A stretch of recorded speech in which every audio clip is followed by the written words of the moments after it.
In January 1399, one of the richest men in France, Duke Jean of Berry, hosted a grand feast at his palace. 30 different dishes graced the table: swan meat, wild boar, spiced crane, eel cooked in wine. Golden goblets overflowed with wine. Flemish tapestries adorned the walls.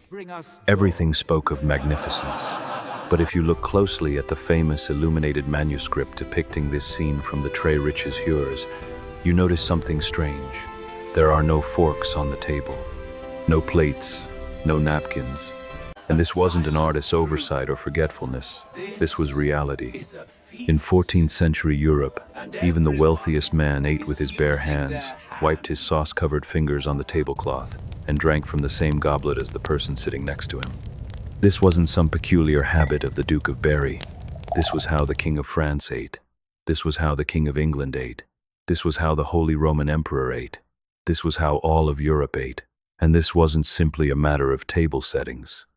It was about concepts of hygiene, about religion, about power, and about why a small two-pronged utensil brought by a Byzantine princess would be declared the invention of the devil. To understand this subject, we first need to understand the era. What was Europe like at the end of the 14th century? The short answer: a difficult place.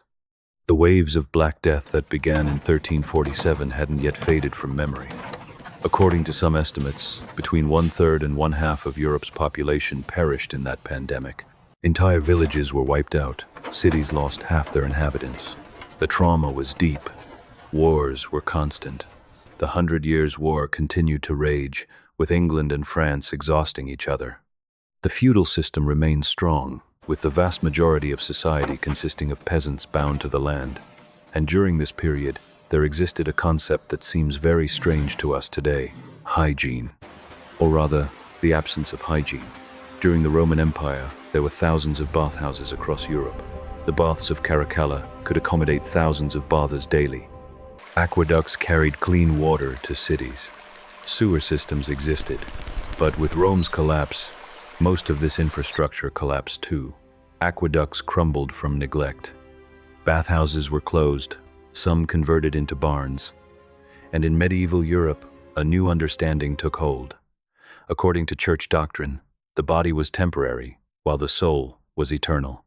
Paying too much attention to the body, washing it, adorning it, comforting it, was an obstacle to spiritual development. Some clergymen and saints viewed not bathing as a virtue, a sign of holiness. This mindset directly affected dining culture, because in a world where cleanliness itself was suspect, cleanliness at the table was simply not a priority. Now let's set a medieval table. What do we put on it? First, a tablecloth. White linen, several layers. The tablecloth was important because it also served as a napkin. Yes, you wiped your greasy fingers on the tablecloth. This was completely normal. Plates? There were no plates as we know them. Instead, there was something called a trencher. Thick slices of stale bread several days old. Food was placed on top of these, meat juices and sauces soaked into the bread. At the end of the meal, these bread trenchers were either given to servants, distributed to the poor waiting outside, or thrown to dogs waiting under the table. Metal or wooden plates existed but weren't common. They were expensive. Porcelain was still unknown in Europe. Drinking vessels? Everyone didn't have their own glass. There were 1 or perhaps 2 goblets on the table, and wine was drunk from these in turn. This was partly practical since glass and metal were expensive, and partly a social ritual, as drinking from the same cup symbolized unity and trust. But think about it from a hygiene perspective. Dozens of people drinking from the same goblet, lip contact, shared contact, no cleaning in between. A scenario that would horrify any modern epidemiologist. Forks? No forks. In 14th century Europe, forks were virtually unknown. Spoons existed for soup and liquid dishes, but they weren't always personal and were sometimes shared. Knives existed too, but these weren't table knives. These were personal knives everyone carried. The same knife you used to cut wood in the morning, cut rope at noon, and cut meat in the evening. So at a 14th century table, you had a tablecloth doubling as a napkin, trencher bread plates, shared goblets, sometimes a spoon, and your personal all-purpose knife. No fork, No individual plate, no individual glass, no napkin. How was food eaten without forks and individual plates? Simply by hand. Meat was torn apart by hand. Saucy dishes were scooped up with bread. Pieces were brought directly to the mouth. And this applied not just to peasants but to nobles as well. But eating by hand wasn't entirely without rules. Etiquette books from the period existed, and the rules in these books show us what was actually happening at the table. From an etiquette book written around 1215, before putting your hand in the common dish, clean your fingers of grease. Why was this rule written? Because people were doing exactly that, reaching into shared dishes with greasy fingers. Another rule: don't put a morsel you've bitten back in the common dish. Meaning people were putting bitten food back. From Erasmus's 1530 book on civility in children. Don't blow your nose with both nostrils at the table at the same time. Apparently blowing with one nostril was acceptable. Don't spit bones on the floor, take them in your hand and place them on the edge of your plate. Use your knife, not your finger, in the dish, but don't put the knife in your mouth. When you read these rules, you understand something important. They were written to correct behaviors people were already doing. Nobody says, don't put bitten meat back if people aren't doing it. Nobody says, don't blow your nose with both nostrils if it's not a problem. Bones went mostly on the floor. Dogs waiting under the table was standard practice. Hands were wiped on the tablecloth or on clothing. At some noble tables, water pitchers were brought for hand washing before meals, but soap wasn't widely used. And this hand washing was more of a status display than hygiene. So how did kings eat? Was it different? In terms of food quality and variety, yes, dramatically different. At a feast for King Richard II of England in 1399, 28 main courses were served. Swan meat, roasted peacock with its feathers removed for cooking, and then reattached for presentation, wild boar's head with an apple in its mouth, spiced fish. The magnificence was incredible. But was the manner of eating different? No. The king also ate with his hands. The king also used trenchers, though his were made from higher quality bread. The king also drank from shared goblets, though the people he shared with were carefully selected. The king had a few privileges. He had a personal container called a nef, shaped like a ship, holding salt and spices. Only the king could touch it. Officials tasted his food before him due to fear of poisoning.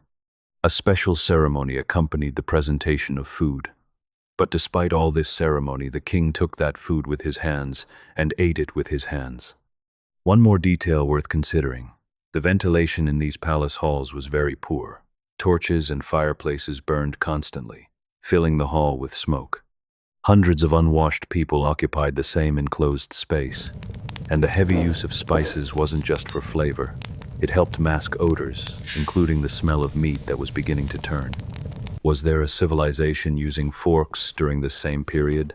The Byzantine Empire, the eastern branch of Rome, centered in Constantinople, Orthodox Christian. And in Byzantium, forks were ordinary utensils. Byzantines had been using them for centuries. Two-pronged, small, metal forks, normal, ordinary, present at everyone's table. And one day, a Byzantine princess went west as a bride. Historians debate the exact date, either 1004 or 1071, but the story goes like this. A Byzantine princess named Theodora Dukaina married the son of the Doge of Venice. When she traveled from Constantinople to Venice, she brought many items with her, and among them were forks. At her first feast in Venice, Theodora used her fork, and Venice was shocked. What was this strange implement? What was this two-pronged metal thing that resembled the devil's pitchfork? The influential clergyman St. Peter Damian spoke harsh words about the fork. His argument was theological. God gave humans fingers. Fingers are sufficient for eating. This woman is disparaging the organs God gave her. She's using an artificial implement. This is pride. This is sin. And then Theodora died, probably from an illness, an ordinary death for the conditions of the era. But church circles interpreted this death differently. God punished her. She died because she used a fork. This is the end of the proud.